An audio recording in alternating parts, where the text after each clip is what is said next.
Yan. Kalinga Prab, ano naman ang masasabi mo kasi dun sa live ni Kuya Founder Bobby, sinabi mo nang papalitan mo ang founder, daming nagwo-worry doon. Shoutout po sa ating lahat at your service, Mr. Wildlife TV.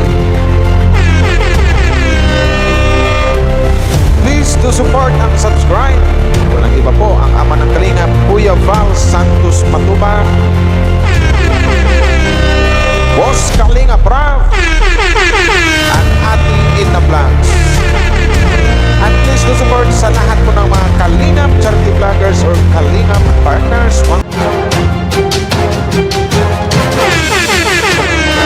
So, shoutout sa lahat niyong guys now at your service, Mr. Wildlife TV. Dito sa Team Kalingap sa Karipa, Wildlife TV Karipa. Shoutout po sa inyong lahat. So yun na nga, alam niyo mo siguro yung intro, napanood yung intro kung ano yung i-react mo natin ngayon about dito sa, hindi naman to issue, kumbaga ano lang, na may mga konting-konting kausapin, pero ulitin ko, hindi naman to issue talaga. So about dito sa founders, kung sino ba yung magiging founder or dapat bang palitan or may stay ang isang Boss Bobby TV 143 as a founder dito sa Danjoy, or need na magpahinga muna or something like palitan na ba? Ang daming mga narinig natin, si Kuya Andy Kayangkap pa or si Kuya Brock. So, pero bago natin simulan niya dito guys ating reaksyon na suportahan po natin ang buong Team Kalingap, Kuya Val Santos Matubang, Boss Kalingap Prabatiin na Vlogs, at sa lahat ng mga Kalingap reactors, Kalingap charity vloggers, sa lahat ng Kalingap partners, suportahan po natin. So ito na nga, kasi mayroon tayong mga narinig-rinig or marami na nakapanood na, dami na nagbigay ng reaction kasi yun na nga dito sa balitang dapat na bang palitan si Bobby TV 143 as a founder dito sa Danjoy. Kasi unang-una, marinig natin dito kay Boss Kalinga Prab, i-play muna natin ha, pero ano to, credit to the owner kay Ate Rhea Olarte. May love shoutout po Ate Rhea, gamitin ko ng video mo. So ito kasi yan. So ito, pakinggan muna natin guys. Ito. Na-stress. Kasi nadadamay siya sa mga... Wait lang. Si Kuya Bobby, nakikita ko minsan na-stress. Kasi nadadamay siya sa mga Issue. Ano ba yan? Cables. So andun lang yung andun na yung makita ng concern. Makita natin ang concern ang isang Boss Kalinga Prab dito kay Boss Bobby TV 143 kasi alam natin na kasi mahirap kasi yung magiging founder kasi kung magkaroon ng issue yung bawat nasakupan mo, malamang lagi kang damay. Totoo yan kasi naranasan ko na yan. So yun. So dito, dapat ba na bang palitan ang isang Bobby TV 143 or hindi, or magpatuloy pa ba? So pakinggan mo natin ulit.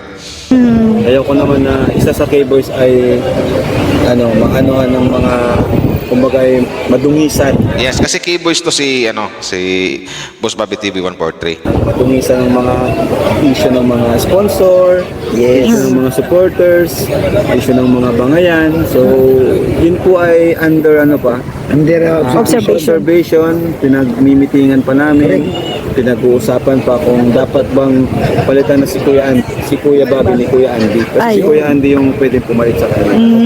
Kasi si Kuya Andy ay siyempre parang mga supporters ni Kuya Andy ay hindi nila nagugustuhan na parang na-chopper daw si Kuya Andy. Pero So may mga ganong issue pala, so game. Hindi yung naka-scout. pero sa palagay mo, Okay ba sa'yo yun? Alam mo, Kalinga Prab, ito nga sinasabi ko sa kanila. Kalinga Prab, to you. Kalinga Prab, alam mo, ito nga sinasabi ko sa kanila. Guys, antayin natin ang announcement ni Kalinga Prab. Kasi ako kasi, ina-point out ni Kalinga Prab, antayin ko rin ang sasabihin niya. So yun na nga. Wala. So ito na. So about na nga kasi minsan ando na nga concern ang isang Boss Kalinga Prab sa isang Boss Bobby TV 143. So depende na rin yan. Ito kasi dalawang Kasi dalawang So depende na yan kay Boss Bobby. Tsaka mas lalong ang sundin natin dito, gaya ng sinabi ni Boss Bobby dyan, naghihintay lang sila kung ano yung talaga yung decision or something like under observation pa. So sa madaling salita, kung sa politics pa, idaan mo natin sa Senado at pag-usapan. So ganoon. So ang decision niyan under observation, kung under observation pa ng kalahatan, which is sila ni Kuya Val Santos Matubang, sila ni Boss Kalinga Prab, kung karapat-dapat na bang palitan as a founder ng Danjoy Love Team si Boss Bobby TV 143 or mag-stay. Pero hindi natin problemahin yan. Ang problemahin natin dito, ang pag-usapan natin dito, hindi pala problema. Ang pag-usapan natin dito, kung sino ba yung, for example lang, kung napag-desisyon ito, ipagpalagay lang natin. Kung ipagpalagay lang natin na ilagay natin sa usapin na yun na nga, mapalitan si Boss Bobby TV 143. So, sino ba pwede? Pwede ba, sino ba yung mga akma or saktong-sakto na bilang or humawak or magiging founder dito sa Danjoy Fans? So yun ang una, ang sabi nga ito ni Boss Kalinga Prab, si Andy Kayakap kasi siya yung naka-scout, kasi kasi ganito ganyan, may kunting ano. So, alam ko, nag-live na rin sumagot na rin si Boss Andy dyan, shoutout Boss Andy Kayakap na ayaw niya. Kasi alam ko, ang puso talaga, kumbaga, ang forte talaga ni Boss Andy Kayakap Vlogs, mag-scout talaga, scouting. Kasi sa hindi pa nakakalam dyan, si Boss Andy Kayakap ang naka-scout dyan kay Joy Diwata. So, yun yan. So, alam ko, ayaw ni Kuya Andy Vlogs. Tapos, may narinig pa ako na pwede rin daw si Kuya Brooks. Pero alam ko, hindi pwede si Kuya Brooks. So, dalawa na siguro to. Kung ayaw ni Kuya Andy, so, wala natin kung walang sino bang maisip natin na maaaring kapalit kay Boss Bobby TV 143 sa mga keyboys? For me, wala akong mahanap ng si Boss Ian kasi si Boss Ian mayroon din hinawakan yan, yung ibang keyboys na sa ibang love team din. So malamang, kung ayaw ni Boss Andy, malamang si Boss Kalinga Prab. Ito lang yan, kung ayaw ni Kuya Brooks, kasi siya yung ngayon, dito sa Team Brooks.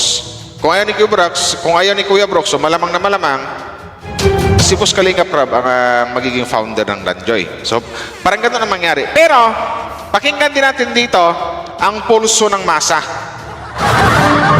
Ang masa o ang pulso ng mga Danjoy fans or Danjoy supporters.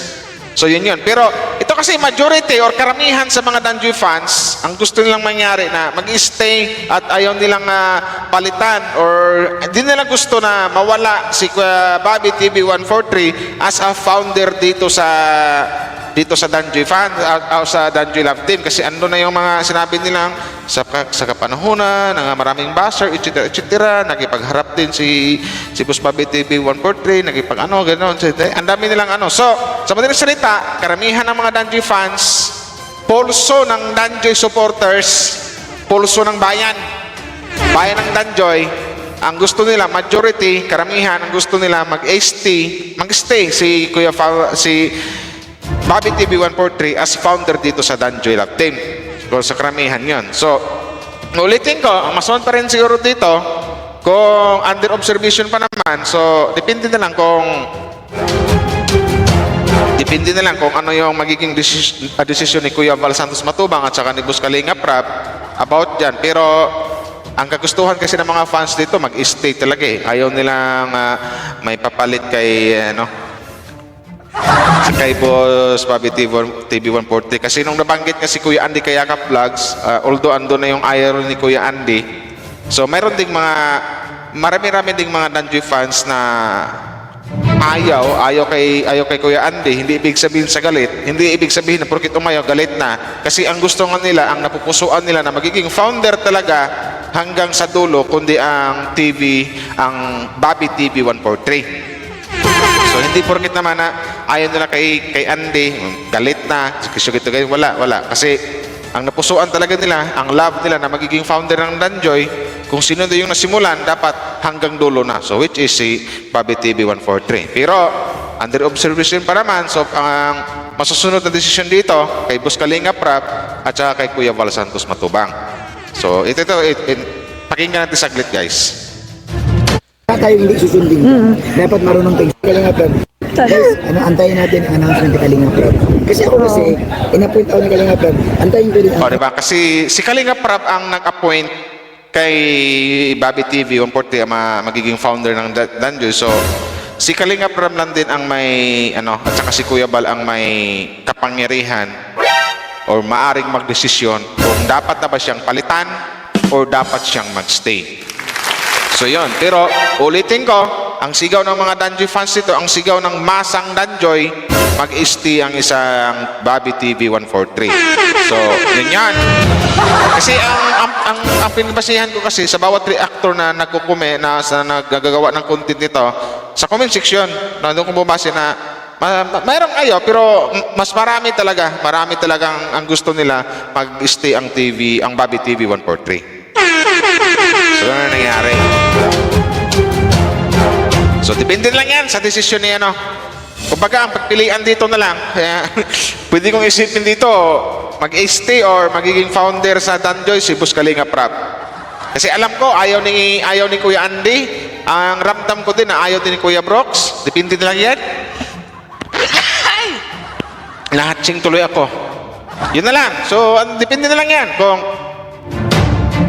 mag-stay ba ang Kuya Bobby, depende sa desisyon ng mag-ama na si ang founder at anak ng founder or magiging founder nito, baka walang iba, si Boss Kalinga Prab. Kasi gayang sabi ko, ayaw ni Kuya Andy kasi alam ko, ang 40 ni Kuya Andy kaya ka-vlogs na mag-scout. So yun yung baka hindi na kayanin ng oras niya. Si Kuya Brooks naman, narinig ko, parang ayaw din ni Kuya Brooks.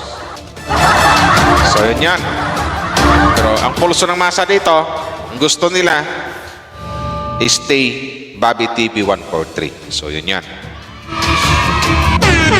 Comment down below guys. Dito sa upload na to, comment down below kung ano yung mga opinion nyo or mga suggestion nyo. Basta, ano lang in a good way ha. Dapat laging positive, wag yung mga negatibo. Kasi one kalingap, one family. So yun lang yun. Under observation pa, kumbaga, ang desisyon na kay Boss Kalinga Prab at Kuya Val Santos Matubang. Kasi yun na nga, na naisipan nila na pagpahingahin siguro muna or as a founder ng isang Bobby TV kasi yun na nga, kasi nakita nila na parang nadadamay sa mga issue ganito ganyan about sa mga supporters, ano pang issue, sponsors ba, etc. So parang nagmalasakit lang din ng isang Boss Kalinga Prab. Pero alam ko naman, for me din, kaya yan ni Boss Bobby. Nakayanan nga natin yung maraming basher, di ba? Pero depende lang yan. Ang hintayin natin yung desisyon ni Boss Kalinga Prab at saka ni Kuya Bal. So, yun yan.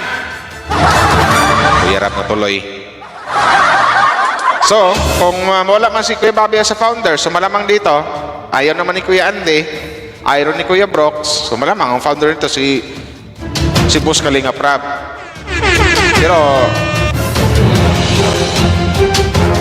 Pero for me, parang lakas sa pakiramdam ko, parang kasi, ang gusto ng mga Danjoy fans si Bobby TV yung mananatiling founder kasi ika nga sabi nila, siya yung founder simula, dapat hanggang dulo na. So, yun. Hintayin lang natin kung ano yung magiging announcement dyan or decision ni Boss Kalinga Prab at Kuya Val Santos Matubang. So hanggang dito lang guys. Maraming salamat po. Babosh! Thank you very much.